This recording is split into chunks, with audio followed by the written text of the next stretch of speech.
वो कहते हैं ना कि जिस मुद्दे को आधार बनाकर सत्ता की सीढ़ी चढ़ी जाती है, कई बार वही मुद्दा सत्ता की कुर्सी हिला भी देता है।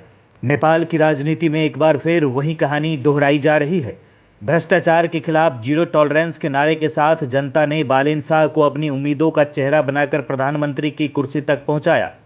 लेकिन अब वही भ्रष्टाचार का मुद्दा बालेन शाह सरकार के लिए सबसे बड़ा संकट बनते जा रहा है। पहले इंजीनियर और फिर रैपर से राजनेता बने बालेन शाह ने पिछले 27 मार्च को नेपाल के 47वें और सबसे युवा प्रधानमंत्री की शपथ ली थी। चुनाव में बड़ी जीत हासिल करने वाले 35 साल के बालेन शाह की सरकार से नेपाली जनता को काफी ज्यादा उम्मीदें थीं। मगर सरकार बने अभी महीना भी पूरा नहीं हुआ है और दो मंत्रियों के इस्तीफे हो गए। महज 26 दिनों में दो मंत्रियों के इस्तीफे ने नेपाल की सियासत में फिर से बड़ा भूचाल ला दिया है। नया इस्तीफा बालेन शाह के करीबी माने जाने वाले और सरकार में नंबर 2 की हैसियत रखने वाले गृह मंत्री सूदन गुरुङ का हुआ है। सूदन गुरुङ पर मनी लॉन्ड्रिंग के आरोपी और कारोबारी दीपक भट्ट से संबंध का आरोप है। इसके अलावा निवेश और वित्तीय लेन देन को लेकर भी सवाल उठे हैं।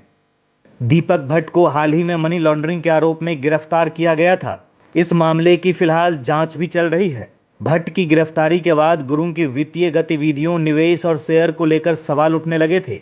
मीडिया में उनके कथित संबंध और असामान्य ट्रांजैक्शन पर लगातार रिपोर्ट्स भी आ रही थी। नेपाल के अखबार कांतिपुर को मिले बैंक रिकॉर्ड के मुताबिक गुरुङ के निजी खाते, उनकी संस्था हामी नेपाल और कंपनियों के बीच बड़े पैमाने पर लेन देन हुए। इनमें कई ट्रांजैक्शन ऐसे हैं जिनका सोर्स और उद्देश्य साफ नहीं है। बता दें कि 36 साल के सूदन गुरुङ पिछले साल सितंबर में हुए जेनजी आंदोलन के प्रमुख चेहरों में रहे थे। अब गुरुङ के इस्तीफे के बाद खुद पीएम बालेन शाह ने गृह मंत्रालय का कार्यभार संभाला है। ये नेपाल की सरकार में एक महीने के भीतर दूसरा मामला है जब किसी मंत्री को अपना पद छोड़ना पड़ा है। इससे पहले 9 अप्रैल को श्रम, रोजगार और सामाजिक सुरक्षा मंत्री दीपक कुमार शाह को अनुशासनहीनता के आरोप में हटाया गया था। दीपक कुमार शाह को 13 दिनों में ही पद छोड़ने पर मजबूर होना पड़ा था। उन पर अपने पद का दुरुपयोग करते हुए पत्नी को स्वास्थ्य बीमा बोर्ड के निदेशक मंडल में जगह दिलवाने का आरोप लगा था।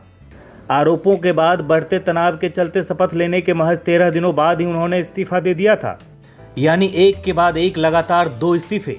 ये सिर्फ इस्तीफे नहीं है, ये उस भरोसे पर सवाल है जिस भरोसे के दम पर जनता ने बदलाव की उम्मीद की थी।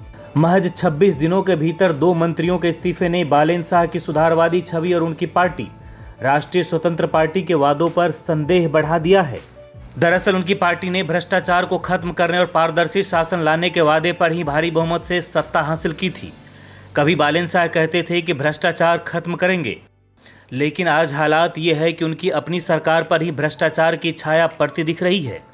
सवाल खड़े हो रहे हैं कि क्या नेपाल में एंटी करप्शन की राजनीति खुद ही अपने जाल में उलझ रही है?